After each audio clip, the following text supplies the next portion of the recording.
मणिपुर का अर्थ क्या होता है? रत्नों का निवास। क्या होता है? निवास। अब हम देखेंगे इसकी स्थापना कब हुई। मणिपुर की जो स्थापना हुई है सन 1762 ईस्वी में। कौन करते हैं? राजा जयसिंह। ठीक है, राजा जयसिंह 1762 ईस्वी में इसकी स्थापना करते हैं। यह राज्य जो है भारत के पूर्वोत्तर में स्थित है। ठीक है, आजादी से समय इस राज्य पर जो आखिरी राजा था वो थे महाराजा बोधचंद्र। कौन थे? आजादी से समय, आजादी से पहले, जब भारत आजाद हुआ उससे पहले 1941 से, ठीक है, 1941 से 1949 तक, 1941 से 1949 तक महाराजा बोधचंद्र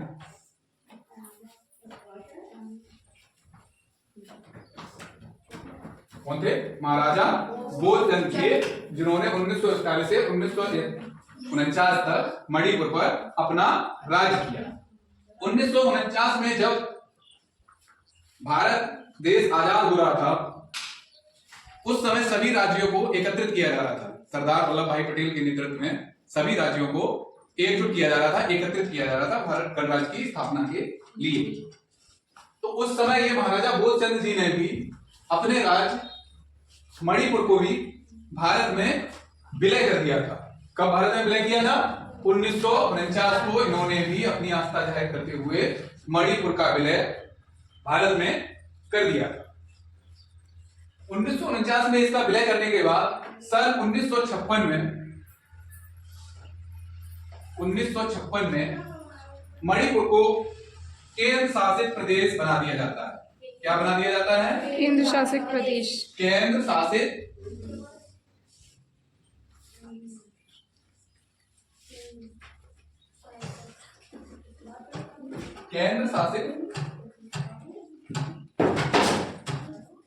प्रदेश बना दिया जाता है 1956 में। 1956 में क्या किया जाता है इसके साथ? केंद्र शासित प्रदेश बना दिया जाता है। मतलब सीधा सीधा केंद्र उस प्रदेश पर शासन कर रहा होता है। मतलब राज्यपाल भी वहां का सर्वे सर्वा होता है। सारी जो भी अधिकार होते हैं वो केंद्र सरकार के नहीं, तो जो राज्यपाल होता है उसके हाथ में होते हैं राज्य के सारे अधिकार। ठीक है, तो 1956 में इसको केंद्र शासित प्रदेश बना दिया जाता है। फिर 21 जनवरी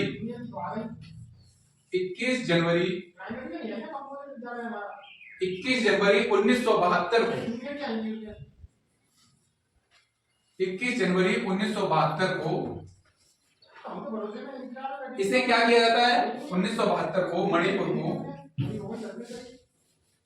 पूर्ण राज्य का दर्जा दे दिया जाता है। ठीक है, पूर्ण राज्य का दर्जा कब मिल जाता है?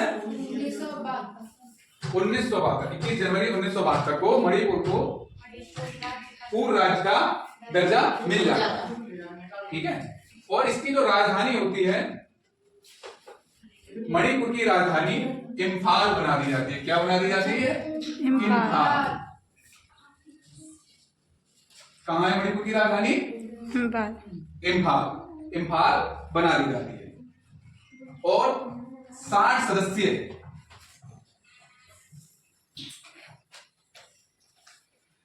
सदस्यों वाली विधानसभा का गठन होता है। ठीक है, 60 सदस्यों वाली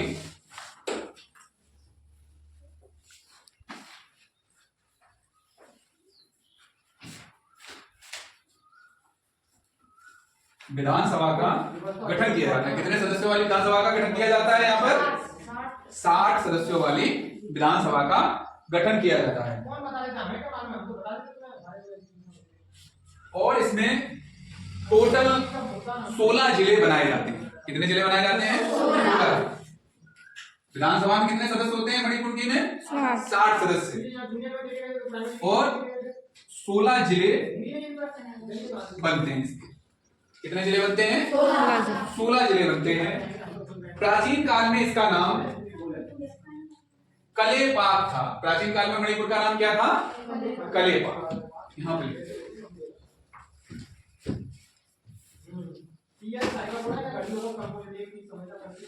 कलेपाक इसका मणिपुर का प्राचीन नाम था, वो कलेपाक था। ठीक है।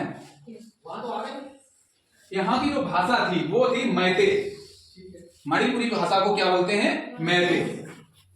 मणिपुर की भाषा जो थी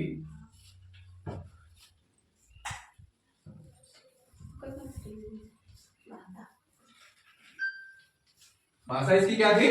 मैते। मैते को ही हम बोलते हैं मणिपुरी भाषा। और मणिपुर की जो तटीय सीमाएं हैं वो म्यांमार देश के साथ मिलती हैं। किस देश के साथ मिलती हैं मणिपुर की सीमाएं? म्यांमार देश के साथ मणिपुर की सीमाएं मिलती हैं। यहाँ पे एक त्योहार मनाया जाता है। जिले कितने हैं? 16।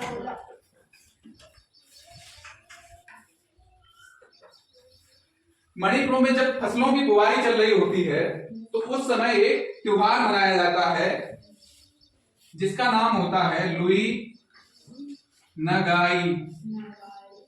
क्या होता है? लुई नगाई नी। लुई नगाई नी इसको बोला जाता है। इस त्योहार को वहां क्या बोला जाता है? लुई नगाई नी, जो नागा जनजाति के लोग मनाते हैं। कब मनाते हैं? जब फसलों की बुवाई की जाती है, जब फसलें वहां बोई जाती हैं उस समय इस त्योहार को मनाया जाता है। कौन से त्योहार को मनाया जाता है? इसी के साथ साथ ये अपने नए वर्ष की शुरुआत मानते हैं। क्या करते हैं? नए वर्ष की शुरुआत भी यहीं से मानते हैं। जब ये फसलों की बुवाई होती है उनका ये त्योहार लुई नगाई नी मनाया जाता है। उसी के साथ इनके नए वर्ष की शुरुआत होती है। इस त्योहार के लिए सन 1988 में राजकीय अवकाश घोषित किया जाता है। कब अवकाश घोषित किया जाता है? 1988 में राजकीय अवकाश घोषित कर दिया जाता है। इस त्योहार पर, लुई नगाई नी पर। ठीक है। ये त्योहार मनाते कब है बोलो? जब वहां की फसलों की बुआई होती है। और इसी के साथ वो क्या मानते हैं? अपने नए वर्ष की शुरुआत मानते हैं वहीं से। यहाँ पे 2 समुदाय हैं मणिपुर में। कौन कौन से 2 समुदाय हैं? एक तो कुकी समुदाय है और दूसरा है मैतेई।